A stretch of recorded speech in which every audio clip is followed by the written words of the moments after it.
గత సార్వత్రిక ఎన్నికల్లో ఇంకొంచెం గట్టిగా పోరాడి ఉంటే పులివెందులలో కూడా గెలిచేవాళ్లమని ముఖ్యమంత్రి టీడీపీ అధినేత చంద్రబాబు ధీమా వ్యక్తం చేశారు. గుజరాత్లో బీజేపీ వరుసగా అధికారంలో ఉన్నట్లే ఇక్కడ కూడా నిరంతరం గెలిచేలా ఒకే ఒక రాజకీయం చేస్తామని స్పష్టం చేశారు. నాయకులు, కార్యకర్తలు నిత్యం ప్రజల్లో ఉంటూ ప్రభుత్వ సంక్షేమ పథకాలను ప్రజలకు తీసుకువెళ్లాలని సూచించారు. తెలుగుదేశం పార్టీ అధినేత చంద్రబాబు నాయుడు గత సార్వత్రిక ఎన్నికల గురించి కీలక వ్యాఖ్యలు చేశారు. ఇంకొంచెం గట్టిగా పోరాడి ఉంటే పులివెందుల్లో కూడా గెలిచేవాళ్లమని ఆయన ధీమా వ్యక్తం చేశారు. శ్రీ సత్యసాయి జిల్లా తలుపుల మండలం పెద్దనవారిపల్లెలో పార్టీ శ్రేణులతో జరిగిన సమావేశంలో ఆయన మాట్లాడారు. గుజరాత్లో బీజేపీ వరుసగా అధికారంలో ఉన్నట్లే ఇక్కడ కూడా నిరంతరం గెలిచేలా ఒకే ఒక రాజకీయం చేస్తామని, కష్టాల గురించి కాకుండా సుఖంగా పోరాడదామని ఆయన కార్యకర్తలకు పిలుపునిచ్చారు. పార్టీ అభివృద్ధి కోసం నిస్వార్థంగా పనిచేసే ప్రతి కార్యకర్తను గుర్తుంచుకుంటామని ఆయన భరోసా ఇచ్చారు. నాయకులు, కార్యకర్తలు నిత్యం ప్రజల్లో ఉంటూ ప్రభుత్వ సంక్షేమ పథకాలను ప్రజలకు తీసుకువెళ్లాలని సూచించారు. ప్రజలు ఆమోదిస్తేనే నాయకులు అవుతామని, లేదంటే కాదని స్పష్టం చేశారు. ఈ సమావేశంలో మహిళలు పెద్దగా కనపడకపోవడంపై స్పందించిన చంద్రబాబు పార్టీలో మహిళలకు 33% రిజర్వేషన్లు కల్పించాలని దిశానిర్దేశం చేశారు. అనంతరం ఆయన మండల కార్యకర్తలతో కలిసి ఫోటోలు దిగి వారిని ఉత్సాహపరిచారు. నకిలీ మద్యం కేసులో వైసీపీ నేత మాజీ మంత్రి జోగి రమేష్ ను పోలీసులు అరెస్టు చేశారు. జోగి రమేష్ ను అరెస్టు చేసిన సిట్ అధికారులు ఎక్సైజ్ ఆఫీసుకు తరలించారు. కల్తీ మద్యం కేసులో జనార్దన్ రావు స్టేట్మెంట్ ఆధారంగా అరెస్టు చేసినట్టు తెలుస్తోంది. జోగి రమేష్ ప్రధాన అనుచరుడు ఆరేపల్లి రామును కూడా అరెస్టు చేశారు. నకిలీ మద్యం కేసులో కీలక పరిణామం చోటు చేసుకుంది. వైఎస్ఆర్సీపీ నేత మాజీ మంత్రి జోగి రమేష్ను అరెస్టు చేశారు. ఎన్టీఆర్ జిల్లా ఇబ్రహీంపట్నంలోని ఆయన ఇంటి వద్దకు ఈ ఉదయం సిట్టి బృందం పెద్ద ఎత్తున చేరుకుంది. ఆయనతో సంతకాలు తీసుకున్న పోలీసులు ఆ తర్వాత అరెస్టు చేసి వ్యాన్లోకి తరలించారు. ఇబ్రహీంపట్నం నుంచి విజయవాడ ఎక్సైజ్ కార్యాలయానికి జోగి రమేష్ను తరలిస్తున్నారు. నకిలీ మద్యం కేసులో కీలక నిందితుడు అద్దేపల్లి జనార్దన్ వాంగ్మూలం మేరకు జోగి రమేష్ను అరెస్టు చేసినట్లు తెలుస్తోంది. ఇక జోగి రమేష్ ప్రోద్బలంతో నకిలీ మద్యం చేసినట్లు జనార్దన్ రావు వాంగ్మూలమిచ్చాడు. నకిలీ మద్యం తయారీ కేసులో అద్దేపల్లి జనార్దన్ రావు A1గా ఉన్నాడు. మరోవైపు జోగి రమేష్ ప్రధాన అనుచరుల్ని పోలీసులు అదుపులోకి తీసుకున్నారు. జోగి రమేష్ వ్యక్తిగత కార్యదర్శి ఆరేపల్లి రామును అరెస్టు చేసి భవానీపురం పోలీస్ స్టేషన్కు తరలించారు. జోగి రమేష్ ప్రోద్బలంతో నకిలీ మద్యం చేసినట్లు జనార్దన్ రావు వాంగ్మూలమిచ్చారు. జోగి తనకు 3 కోట్లు సాయం చేస్తానని చెప్పినట్లు, ఆయన మంత్రిగా ఉన్నప్పుడే నకిలీ మద్యం తయారీ ప్రారంభించానని జనార్దన్ రావు తెలిపారు. ఆఫ్రికా వెళ్లే ముందు ఇబ్రహీంపట్నంలోని జోగి రమేష్ ఇంటికెళ్లి కలిసినట్లు జనార్దన్ రావు చెప్పారు. జోగి రమేష్ ఇంటికి వెళ్లి సిట్ సీసీ ఫుటేజీ దృశ్యాలు సేకరించింది.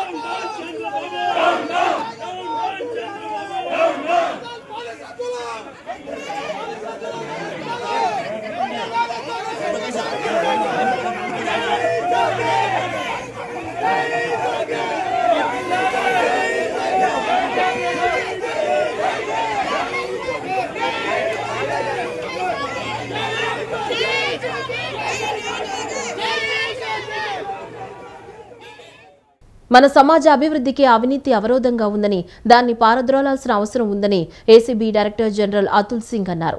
అవినీతికి వ్యతిరేకంగా పోరాడేందుకు ప్రతి ఒక్కరూ ముందుకు రావాలని పిలుపునిచ్చారు. విజిలెన్స్ అవేర్నెస్ వీక్ 2025లో భాగంగా విజయవాడ ఇందిరాగాంధీ మున్సిపల్ స్టేడియంలో ఉదయం సైకిల్ ర్యాలీని ACB director general Atul Singh ప్రారంభించారు. ఇందిరాగాంధీ మున్సిపల్ స్టేడియం నుండి ప్రారంభమైన cycle rally Ben circle, Bandar road మీదుగా పోలీస్ కంట్రోల్ రూమ్ నుండి ఇందిరాగాంధీ మున్సిపల్ కార్పొరేషన్ స్టేడియం వరకు సైకిల్ ర్యాలీని నిర్వహించారు. అనంతరం ACB director general Atul Singh మాట్లాడుతూ సర్దార్ వల్లభాయ్ పటేల్ జయంతి రోజున అవినీతికి వ్యతిరేకంగా విజిలెన్స్ అవేర్నెస్ వీక్ను చేపట్టడం జరుగుతోందన్నారు. నవంబర్ 2వ తారీఖు వరకు దీనిపై ప్రజల్లో దేశవ్యాప్తంగా అవగాహన కల్పిస్తారన్నారు. అవినీతికి వ్యతిరేకంగా ప్రజల్లో అవగాహన కల్పించడానికి విజిలెన్స్ అవగాహన వారోత్సవాల్లో భాగంగా సైకిల్ ర్యాలీని చేపట్టామన్నారు. రాష్ట్రంలో విజయవాడ, విశాఖపట్నం, తిరుపతిలో కూడా సైకిల్ ర్యాలీలు నిర్వహిస్తున్నామన్నారు. అవినీతికి వ్యతిరేకంగా పోరాడేందుకు ప్రతి ఒక్కరూ ముందుకు రావాలని పిలుపునిచ్చారు. సమాజ అభివృద్ధికి అడ్డుగోడుగా ఉన్న అవినీతిని పారదోలాల్సి ఉందన్నారు. అవినీతి అనేది రెండు వైపులా అంటే ఇచ్చేవారు పుచ్చుకునేవారిపై ఆధారపడి ఉంటుందన్నారు. ఏదైనా అవినీతిపై మీరు ఫిర్యాదు చేయాలనుకుంటే 106-4కి కాల్ చేయవచ్చన్నారు. దీనిపై వెంటనే అవినీతి నిరోధక శాఖ చర్యలు తీసుకుంటుందన్నారు. అవినీతిపై పోరాటంలో ముఖ్యమంత్రి నారా చంద్రబాబు నాయుడు నుంచి మంచి సపోర్టు ఉందని తెలిపారు. సర్దార్ వల్లభాయ్ పటేల్ బర్త్డే ఏ వీక్లో వస్తుంది, ఆ వీక్లో మనము విజిలెన్స్ అవేర్నెస్ వీక్ అబ్జర్వ్ చేస్తాము. ఈసారి ఈ విజిలెన్స్ అవేర్నెస్ వీక్ 27 అక్టోబర్ నుంచి 2 నవంబర్ వరకు మనము అబ్జర్వ్ చేశాము. మొత్తం రాష్ట్రంలో చాలా యాక్టివిటీస్ జరిగినాయి. పబ్లిక్ అవేర్నెస్ క్యాంపెయిన్ ముఖ్యమైన విషయం. దాని సందర్భంగా ఈరోజు మనము సైకిల్ ర్యాలీ విజయవాడలో ఆర్గనైజ్ చేస్తున్నాము. చాలామంది వచ్చారు పార్టిసిపేట్ చేయడానికి. Public awareness anti corruption issues మీద ఎలా ఉండాలా దానికోసమే ఈ సైకిల్ ర్యాలీ ఆర్గనైజ్ చేయడం జరిగింది. దానికి యాంటీ కరప్షన్ ఇష్యూస్లో సీఎం గారు కూడా బాగా ఫోకస్ చేస్తున్నారు, మనకి ఎంకరేజ్మెంట్ కూడా చేస్తున్నారు. ఏసీబీ ఆర్గనైజేషన్ ద్వారా కరప్షన్ విషయంలో ఏదైనా ఇష్యూ వస్తే 1064కి కాల్ వస్తే ఇమీడియట్గా యాక్షన్ తీసుకోవాలా. అదేవిధంగా వేరే డిపార్ట్మెంట్స్లో కరప్షన్ ఎక్కడ అవుతుంది దానికి ఐడెంటిఫై చేసుకొని ప్రివెంట్ చేయడానికి, తర్వాత కరప్ట్ ఆఫీసర్స్ని అరెస్ట్ చేసి కేసు బుక్ చేయడానికి ఎఫర్ట్ చేయమని. ఈ సైకిల్ ర్యాలీలో ACB director R Jayalakshmi, headquarters additional SP Sudhakar, additional ఎస్పీలు మహేందర్, దిలీప్ కిరణ్, ఏసీబీ అధికారులు, యువత పాల్గొన్నారు. కార్తీక పౌర్ణమి సందర్భంగా సముద్రంలో పవిత్ర స్నానం ఆచరించే భక్తులకు ఎలాంటి ఇబ్బందులు కలగకుండా అన్ని ఏర్పాట్లు కట్టుదిట్టంగా చేయాలని రాష్ట్ర గనులు, భూగర్భ వనరులు, ఎక్సైజ్ శాఖ మంత్రి కొల్లు రవీంద్ర అధికారులను ఆదేశించారు. ఎటువంటి ఘటనలు జరగకుండా పటిష్ట చర్యలు తీసుకోవాలన్నారు.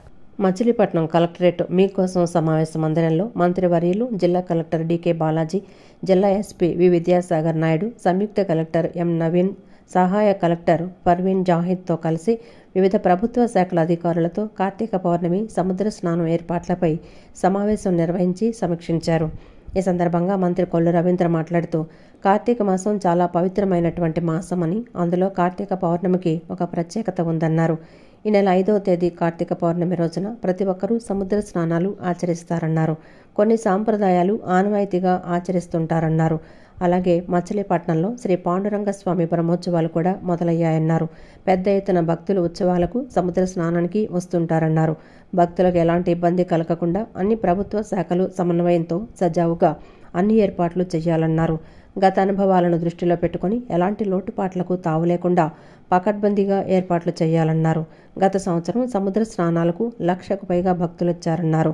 ఈసారి అంతకు మించి వచ్చినా వారికి ఎలాంటి ఇబ్బంది కలగకుండా ప్రణాళికాబద్ధంగా అన్ని ఏర్పాట్లు చేయాల్సి ఉందన్నారు. భక్తుల రాకపోకలకు అవసరమైన అన్ని ఆర్టీసీ బస్సులు నడపాలన్నారు. మంగినపూడి బీచ్ వద్ద భక్తులకు అవసరమైన మంచినీరు, మరుగుదొడ్లు తదితర కనీస మౌలిక సదుపాయాలు కల్పించాలన్నారు. ఇందుకోసం కలెక్టర్ ఆదేశాల మేరకు ప్రత్యేక బృందాలు పనిచేయాలన్నారు. ఎలాంటి అవాంఛనీయ సంఘటనలు జరగకుండా, రాకపోకలకు ఎలాంటి అంతరాయం కలగకుండా నియంత్రించేందుకు గట్టి పోలీసు బందోబస్తు ఏర్పాటు చేయాలన్నారు. కార్తీక పౌర్ణమి రోజు సముద్ర స్నానాన్ని ఆచరించడం, అలాగే కొన్ని సాంప్రదాయాలను కూడా అక్కడ తీసుకోవడం జరుగుతుంది. అలాగే మచిలీపట్నంలో పాండురంగ స్వామి యొక్క ఉత్సవాలు కూడా స్టార్ట్ అయినాయి. నిన్నటి నుంచి పాండురంగ ఉత్సవాలు జరుగుతా ఉన్నాయి. పెద్ద ఎత్తున భక్తులు 2 కార్యక్రమాలు, పాండురంగ ఉత్సవాలు, అదేవిధంగా సముద్ర స్నానాలు కూడా పెద్ద ఎత్తున భక్తులు వస్తారు. వచ్చిన వాళ్ళకి ఎక్కడ ఇబ్బంది కలిగించకుండా ఉండడానికి ఈ రోజున జిల్లా కలెక్టర్ గారు, ఎస్పీ గారు, అలాగే అధికారులు అందరూ కూడా అన్ని డిపార్ట్మెంట్స్ నుంచి కూడా ఈరోజు డిస్కస్ చేయడం జరిగింది. ఎందుకంటే గత అనుభవాల్లో సముద్ర స్నానాలకి దగ్గర లాస్ట్ టైం 1,00,000 మంది దాటారు. 1,00,000 నుంచి 1,50,000 పైన వచ్చారని చెప్పి అంచనాలు ఉన్నాయి. ఎంతమంది వచ్చినా కూడా ఇక్కడ కూడా ఇబ్బంది రాకుండా అన్ని ఏర్పాట్లు చేయటమే కాకుండా అటు ఆర్టీసీ ట్రాన్స్పోర్ట్ దగ్గర నుంచి, అక్కడ మౌలిక వసతులు కల్పించే దాని దగ్గర నుంచి, అలాగే సెక్యూరిటీ పరంగా కూడా ఇబ్బంది రాకుండా ఉండడానికి కూడా అన్ని చర్యలు కూడా తీసుకోవడం జరుగుతుంది. దాదాపు 1,00,000 దాకా ప్రజలు ఆ రోజు వచ్చి సముద్ర స్నానం చేసుకునేది ఇక్కడ ఆనవాయితీ. ఈ నేపథ్యంలో వచ్చే భక్తులకు ఎటువంటి అసౌకర్యం కలగకుండా మెరుగైన సేవల్ని అందించే దిశలో రాష్ట్ర ప్రభుత్వం ఆదేశాల మేరకు మనం జిల్లా యంత్రాంగం అన్ని ఏర్పాట్లు కూడా చేసుకుంది. సో వచ్చిన వాళ్ళందరికీ కూడాను పారిశుద్ధ్య రీత్యాలో ఆ బీచ్ అంతా కూడా క్లీన్ గా ఉండేటట్టు అడిక్వేట్ టాయిలెట్ అరేంజ్మెంట్స్ అన్ని చేశాము. వచ్చిన వాళ్ళకి డ్రింకింగ్ వాటర్, మళ్ళీ ప్రసాదం డిస్ట్రిబ్యూషన్.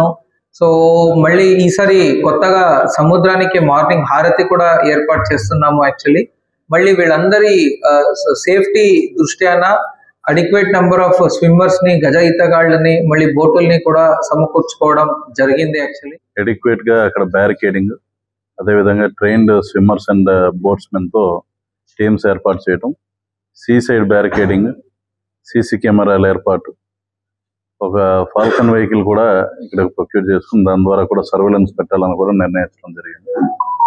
దీంతోనే కాకుండా ప్రాపర్గా పార్కింగ్ ప్లేసెస్లో అరేంజ్మెంట్స్, అదేవిధంగా ఎవరు కూడా పిల్లలు వాళ్ళు తప్పిపోకుండా సపరేట్గా help desks, multiple medical camps, వాటికి లైజన్ పర్సన్స్ కూడా ఉండేటట్టు ఏర్పాట్లు చేయాలని ఈరోజు మంత్రి గారి నేతృత్వంలో జరిగిన ఈ సమావేశంలో నిర్ణయించబడింది.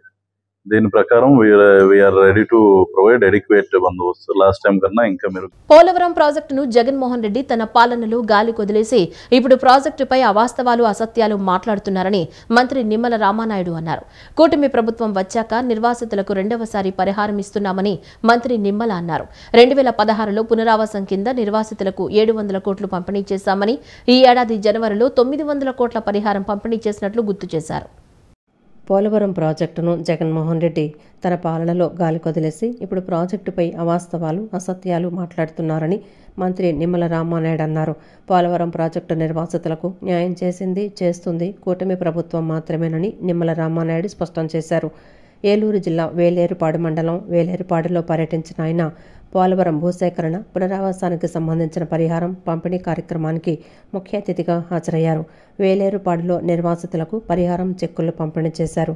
కూటమి ప్రభుత్వంలో పోలవరం నిర్మాణానికి ఇస్తున్న ప్రాధాన్యతని నిర్వాసితులకు కూడా ఇస్తున్నామని మంత్రి గుర్తు చేశారు. వైఎస్ఆర్సీపీ పాలనలో ఒక్క రూపాయి కూడా నిర్వాసితులకు ఇవ్వని జగన్ మానవత్వం లేని వ్యక్తిగా మిగిలాడని పేర్కొన్నారు. త్వరలో కాలనీల నిర్మాణాన్ని సైతం త్వరితగతిన పూర్తి చేసి అన్ని మౌలిక సదుపాయాలు కల్పిస్తామని స్పష్టం చేశారు. ఈ సందర్భంగా ప్రధాని నరేంద్ర మోదీ, సీఎం చంద్రబాబు నాయుడు, ఉప ముఖ్యమంత్రి పవన్ కళ్యాణ్ చిత్రపటాలకు నిర్వాసితులతో కలిసి మంత్రి నిమ్మల పాలాభిషేకం చేశారు. కాశీబుగ్గ ఆలయంలో తొక్కిసలాట ఘటనపై విచారణ కొనసాగుతోంది. శ్రీకాకుళం జిల్లా కలెక్టర్ స్వప్నిల్ దినకర్ ఆదేశాలతో తాజాగా 3 సభ్యులతో ఒక కమిటీ కూడా ఈ దుర్ఘటన మీద ఏర్పాటు చేశారు. ఈ ఘటనపై ఇప్పటికే కేసు నమోదైన సంగతి తెలిసిందే. కాశీబుగ్గ తొక్కిసలాట ఘటనపై విచారణ కొనసాగుతోంది. శ్రీకాకుళం జిల్లా కలెక్టర్ స్వప్నిల్ దినకర్ ఆదేశాలతో 3 సభ్యులతో ఒక కమిటీ కూడా ఈ దుర్ఘటన మీద ఏర్పాటు చేశారు. కమిటీలో Tekkali RDO Krishnamurthy, Srikakulam ASP KV Ramana, దేవాదాయ శాఖ సహాయ కమిషనర్ ప్రసాద్ ఉన్నారు. తొక్కిసలాటకు గల కారణాలను పరిశీలించి ఈ కమిటీ ప్రభుత్వానికి నివేదిక ఇవ్వనుంది. ఈ ఘటనపై ఇప్పటికే కేసు నమోదైన సంగతి తెలిసిందే. కాశీబుగ్గ వెంకటేశ్వర స్వామివారి ఆలయంలో తొక్కిసలాట జరిగి 10 మంది మృతి చెందిన ఘటన ఆంధ్రప్రదేశ్ వ్యాప్తంగా సంచలనమైన విషయం విదితమే. 9 మంది మహిళలు, 12 ఏళ్ల బాలుడు ఈ ప్రమాదంలో చనిపోయారు. మరో 2కి తీవ్ర గాయాలయ్యాయి. కార్తీక మాసంలో వచ్చే ఏకాదశి కావడంతో ఆలయానికి భారీగా భక్తులు తరలివచ్చారు. ఫస్ట్ ఫ్లోర్లోని స్వామివారి దర్శనం కోసం మెట్లెక్కుతుండగా ఈ ఘటన జరిగింది. భక్తుల రద్దీతో మెట్ల రైలింగ్ ఊడిపడింది. ఈ క్రమంలో భక్తులు ఒకరిపై ఒకరు పడటంతో తొక్కిసలాట జరిగింది. ఈ ఘటనపై ప్రధానమంత్రి నరేంద్ర మోదీ, కేంద్ర హోంమంత్రి అమిత్ షా, ఆంధ్రప్రదేశ్ రాష్ట్ర ముఖ్యమంత్రి నారా చంద్రబాబు నాయుడు, ఉప ముఖ్యమంత్రి పవన్ కళ్యాణ్ తీవ్ర దిగ్భ్రాంతి వ్యక్తం చేశారు. ప్రజల రక్షణ, ప్రజా శ్రేయస్సు కోసం అహర్నిశలు శ్రమిస్తున్న పోలీస్ శాఖ యొక్క విధి నిర్వహణ, వారు విధుల్లో ఉపయోగించే ఆయుధాలు, ఇతర పరికరాలు గురించి ప్రజలకు తెలుసుకోవాలని ఉత్సాహంతో ఉంటారని ఎస్పీ విద్యాసాగర్ నాయుడు చెప్పారు. అమరవీరుల సంస్మరణ దినోత్సవ వారోత్సవాల్లో భాగంగా అన్ని రకాల ఆయుధాలు, వాటి యొక్క పనితీరును ఓపెన్ హౌస్ కార్యక్రమం ద్వారా ప్రదర్శించడం జరుగుతుందన్నారు. పోలీస్ అమరవీరుల సంస్మరణ వారోత్సవాలలో భాగంగా జిల్లా పోలీస్ కార్యాలయ పోలీస్ పరేడ్ మైదానం నందు ఓపెన్ హౌస్ కార్యక్రమం నిర్వహించారు. ఈ కార్యక్రమానికి జిల్లా ఎస్పీ విద్యాసాగర్ నాయుడు హాజరయ్యారు. విద్యార్థులతో కలిసి రిబ్బన్ కత్తిరించి కార్యక్రమాన్ని ప్రారంభించారు. ఈ కార్యక్రమంలో additional SP admin VV Naidu, additional SP AR Satyanarayana, Bandar DSP CH Raja, పట్టణ ఇన్స్పెక్టర్లు, రిజర్వ్ ఇన్స్పెక్టర్లు, ఎస్ఐలు, ఆర్ఎస్ఐలు సిబ్బంది పాల్గొన్నారు. ఈ ఓపెన్ హౌస్ కార్యక్రమానికి మచిలీపట్నం పట్టణ పరిధిలోని వివిధ పాఠశాలల కళాశాలల విద్యార్థులు ఎంతో ఉత్సాహంగా పాల్గొని ప్రదర్శనకుంచిన ఆయుధాలను తిలకించారు. ఈ ఓపెన్ హౌస్ కార్యక్రమంలో భాగంగా విద్యార్థులకు పోలీసులు శాంతి భద్రతలు కాపాడడానికి, సంఘ విద్రోహ శక్తులను నిరోధించడానికి వినియోగించే అత్యాధునిక ఆయుధాలు ప్రదర్శించారు. AK-47 మిషన్ గన్లు, రివాల్వర్లు, పిస్టళ్లు, గ్రెనేడ్లు, tear gas shell, wireless set, DHMD, HHMD, bomb disposal సిబ్బంది వినియోగించే పరికరాల వివరాలను విద్యార్థులకు వివరించారు. నేరం జరిగినప్పుడు క్లూస్ టీం ఏ విధంగా ఆధారాలు సేకరించేది, వారి దర్యాప్తులో ఉపయోగించే పరికరాలు, white colour, loan app, OTP వంటి నేరాల పట్ల అప్రమత్తంగా ఉండాలని IT వింగ్ సిబ్బంది ప్రదర్శించిన పోస్టర్లు, డాగ్ స్క్వాడ్ వారు వినియోగించే పరికరాలు, పోలీసు జాగిలాలు, సమాచారం కోసం ఉపయోగించే మ్యాన్ ఫ్యాక్ మొదలగు వాటి పనితీరు గురించి విద్యార్థులకు తెలియజేశారు. వివిధ రకాల ఆయుధాల పనితీరు ఏ విధంగా ఉండేది, వాటిని ఎలా హ్యాండిల్ చేయాలి మొదలైన విషయాలను విద్యార్థులకు వివరించారు. వీటిని విద్యార్థులంతా ఎంతో ఉత్సాహంగా వినియోగించుకుంటున్నారని SP తెలిపారు. మోంతా తుఫాను పేరుతో ప్రభుత్వంపై వైఎస్ జగన్ చేస్తున్న విమర్శలపై ఏపీ వ్యవసాయ mission vice chairman Marreddy Srinivasareddy ఘాటుగా స్పందించారు. ప్రజల కళ్ల ముందు జరిగిన వాస్తవాలను మర్చిపోయి కూటమిపై నిందలు వేయడం ఆయన అలవాటుగా మారిందని ఎద్దేవా చేశారు. మోంతా తుఫాన్ పేరుతో ప్రభుత్వంపై వైఎస్ జగన్ చేస్తున్న విమర్శలపై ఏపీ వ్యవసాయ mission vice chairman Marreddy Srinivasareddy ఘాటుగా స్పందించారు.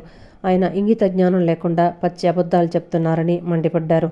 టీడీపీ కేంద్ర కార్యాలయంలో నిర్వహించిన మీడియా సమావేశంలో ఆయన మాట్లాడుతూ, గత 5 ఏళ్ల జగన్ పాలనలో రైతులు ఎంత ఇబ్బంది పడ్డారో అందరికీ తెలిసిందేనన్నారు. అప్పులు, నిరాశలు, పంట నష్టాలు ఇవన్నీ రైతులు అనుభవించారని, ఇప్పుడు కూటమి ప్రభుత్వం తుఫాను ముందే చర్యలు తీసుకుని ప్రాణనష్టం తగ్గించిందని దానిని కూడా విమర్శించడం విడ్డూరమన్నారు. ప్రజల కళ్ల ముందు జరిగిన వాస్తవాలను మర్చిపోయి కూటమిపై నిందలు వేయటం ఆయన అలవాటుగా మారిందని ఎద్దేవా చేశారు.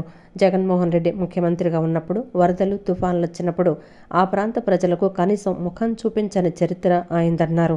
వరదలు వచ్చిన నెల తర్వాత కూడా రెడ్ కార్పెట్, స్టేజీలు, ఇనుప బారికేడ్లు, వేలాది మంది పోలీసుల రక్షణతో వెళ్లి రైతాంగాన్ని 200 మీటర్ల దూరం నుండి మాట్లాడిన వైనాన్ని మీడియా చూపించిందని ప్రజలు చూశారని గుర్తు చేశారు.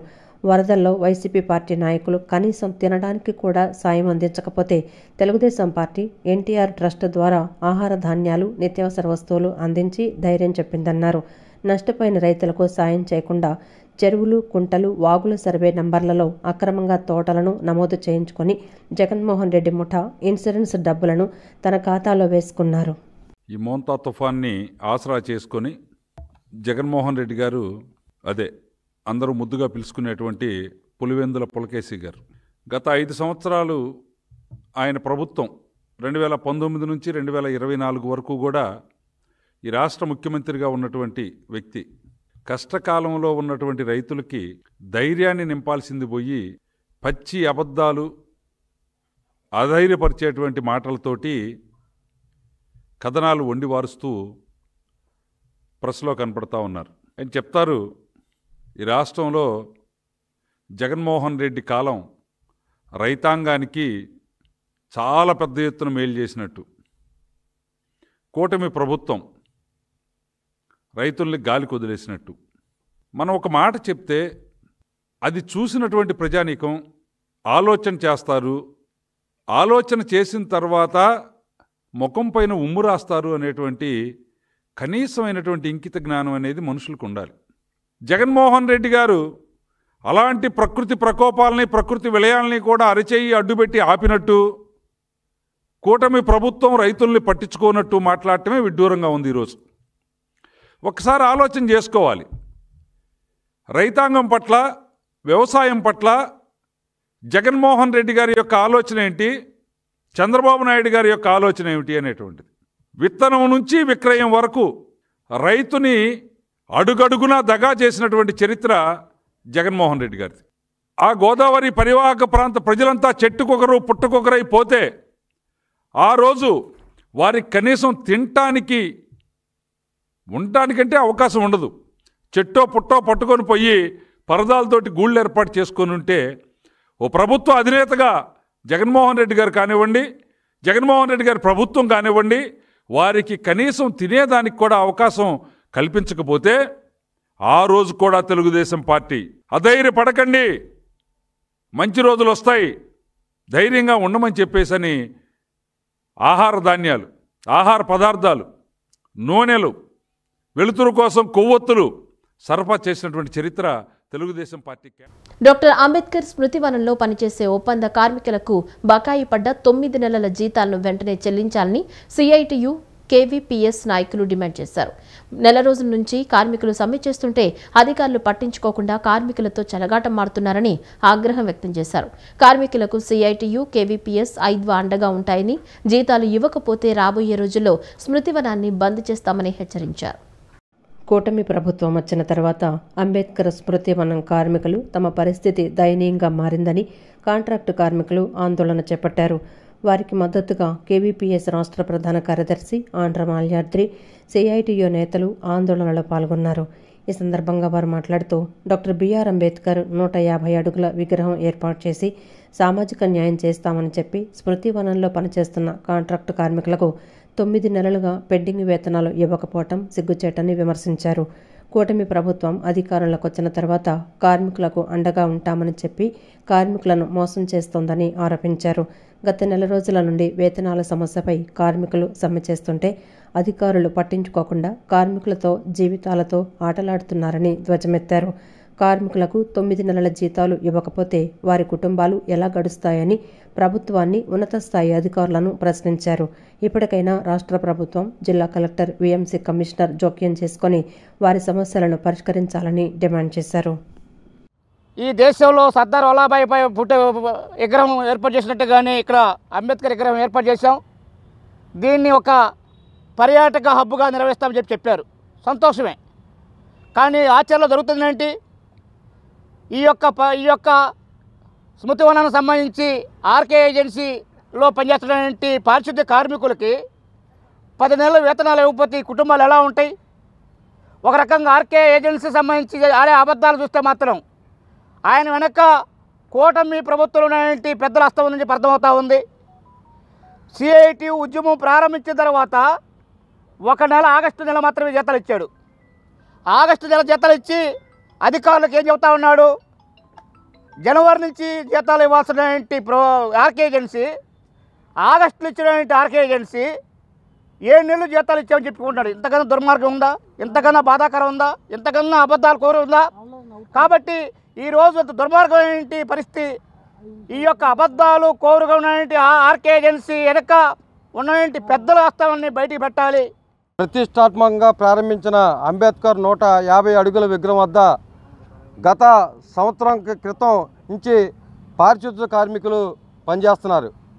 వాళ్ళకి గత 10 నెలలుగా జీతాలు ఇవ్వకపోవడంతో గత్యంతరం లేని పరిస్థితుల్లో గత నెల రోజులుగా ఇక్కడ సమ్మె చేస్తున్నా సరే అధికారులు కానీ పాలక పార్టీలు కానీ పట్టించుకునే పరిస్థితి కనబట్ల. కలెక్టర్ గారిని కలిసాం, మున్సిపల్ కమిషనర్ గారిని కలిసాం, సాంస్కృతిక శాఖ వాళ్ళని కలిసాం. ఒకళ్ళ మీద ఒకళ్ళు వాళ్ళ దగ్గరికి వెళ్ళండి, వీళ్ళ దగ్గరికి వెళ్ళండి అని చెప్పని తిప్పడం తప్ప వీళ్ళ సమస్యను పరిష్కరించే పద్ధతులు లేరు. వీళ్ళందరూ కూడా మాకు అనిపిస్తుంది ఆర్కే కాంట్రాక్టర్ని కాపాడుతున్నారు అని చెప్పేసి అనే పద్ధతులు ఈరోజు అనుమానించాల్సిన పరిస్థితి ఏర్పడుతుంది. 10 నెలలుగా జీతాలు ఇవ్వకపోతే ఆ కార్మికుల కుటుంబాలు ఎలా గడుస్తాయి? విజయవాడలోని మాచవరం డౌన్లో ఉన్న రోజుబడ్ హైస్కూల్లో ప్రముఖ చిత్రకారులు హంస అవార్డు గ్రహీత అయిన కేఎస్ వాస్ జ్ఞాపకార్థం చిత్రలేఖన పోటీలు జరిగాయి.